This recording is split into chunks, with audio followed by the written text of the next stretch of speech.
I am Dr. Jessie John, Assistant Professor, Department of Anatomy, Jyoti Vidyapeeth Women's University, Jaipur. And today we will discuss anatomy of the cecum. Namaste, हमेशा खुश रहो बिटिया. We will see the introduction of the cecum first. Cecum is the part of the large intestine that lies below the level of the junction of the ileum with the large intestine. It is a blind-ended pouch that is situated in the right iliac fossa. It possesses a considerable amount of mobility, although it does not have a mesentery.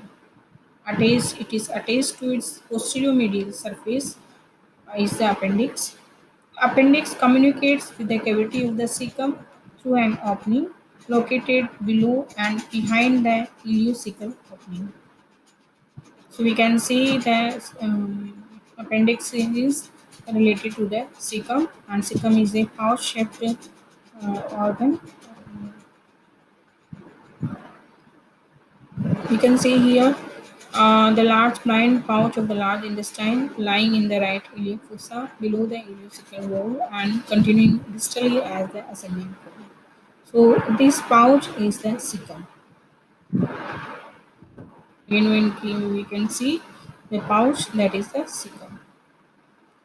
Now we'll see the length and location. It is a blind intestinal pouch, approximately 7.5 centimeter in both length and breadth, located in the right lower quadrant, where it lies in the iliac fossa, inferior to the junction of the terminal ileum and cecum.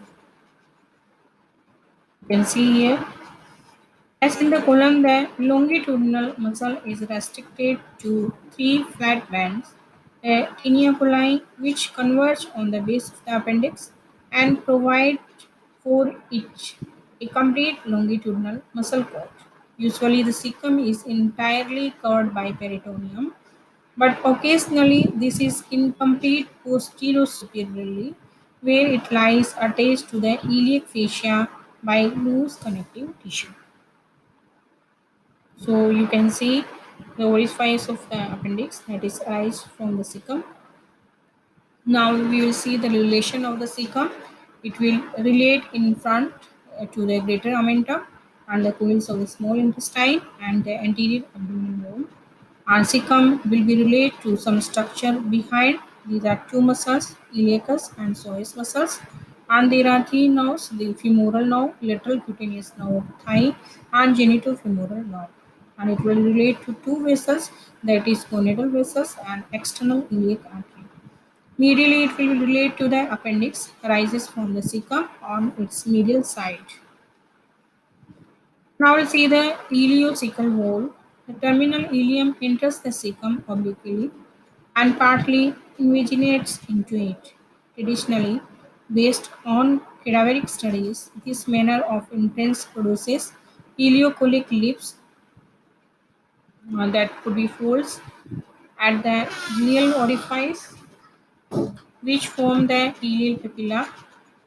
The folds meet laterally to form ridges, that is called the frenula of the wall. When the cecum is distended or when it contracts, the frenula tighten, closing the wall to prevent reflux from the cecum into the ileum. The wall is unlikely to have any sphincteric action that controls passage of the intestinal contents from the ileum into the cecum. Now we will see the ileocecal recess. The presence of peritoneal folds in the vicinity of the cecum creates some recess. These are the superior ileocecal recess, inferior ileocecal recess, and retrocecal recess. What is the function of the cecum? The cecum commences the process of the fluid and electrolytes reabsorption, which occurs to a large extent in the ascending and transverse colon. The distensible nature and the sac-like morphology of the cecum are adaptations for the storage of large volumes of semi-liquid kind entering from the small bowel via ileocecal wall. Ileocholic artery. Cecum is supplied by the principally from the ileocholic artery, which is the last branch from the right side of the superior mesenteric artery. Ileocholic artery crosses anterior to the right ureter, testicular or ovarian vessels, and Sois major. It descends to the right beneath the parietal peritoneum into the right iliac fossa, where it divides into two branches. The superior branch anastomosis with the right colic artery, and the inferior branch anastomosis with the end of the superior mesenteric artery. Inferior branch approaches the superior border of the ileocholic junction, and it has the following named branches. These are ascending artery, anterior and posterior cecal arteries, appendicular artery, and iliac artery. Now we'll see the iliac arteries. Terminal arcades of the iliac arteries provide a collateral supply to the cecum via anastomosis with the iliac branch of the ileocholic artery. Now we will see the ileocholic vein. Ileocholic vein is formed from the superior and inferior tributaries and ascends alongside the ileocholic artery beneath the peritoneum of the ileocecal mesentery to drain into the superior mesenteric vein.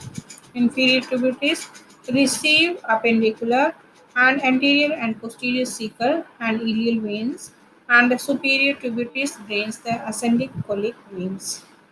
Now we'll see the lymphatic drainage. Anterior lymphatic vessels pass in front of the cecum and drain to the anterior ileocholic nodes and nodes of the ileocholic chain. Posterior vessel ascends behind the cecum to the posterior and inferior ileocholic nodes. Lymph drain from the nodes in the ileocholic chain into the superior mesenteric nodes in the root of the small bowel mesentery.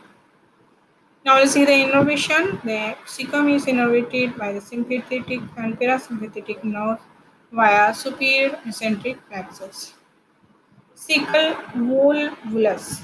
Because the cecum and ascending colon may possess a mesentery to a variable degree, so it is possible for the cecum to rotate about their mesenteric attachment such that the lower pole of the cecum comes to lie in the left or right upper quadrant of the abdomen. Volvulus is extremely unlikely in individuals where the cecum and ascending colon possess a short, broadly attached mesentery. Volvulus occur mostly common in those individuals where a large portion of the ascending colon lies on the mesentery, and common origin of the cecal and ascending colic mesentery in narrow, true isolated volvulus of the cecum is extremely rare. Ileocecal intussusception. Ileocecal intussusception can be idiopathic and secondary to benign or malignant tumor of the terminal ileum and of the ileocecal area generally.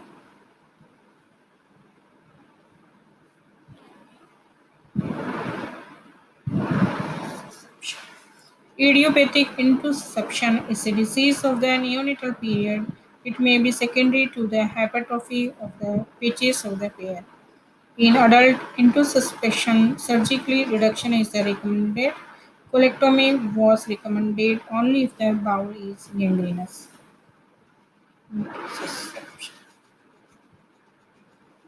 Cecal diverticulitis. Cecal diverticulitis is rare. It is always solitary. In contrast, so to that of the left colon, where the diverticula are multiple.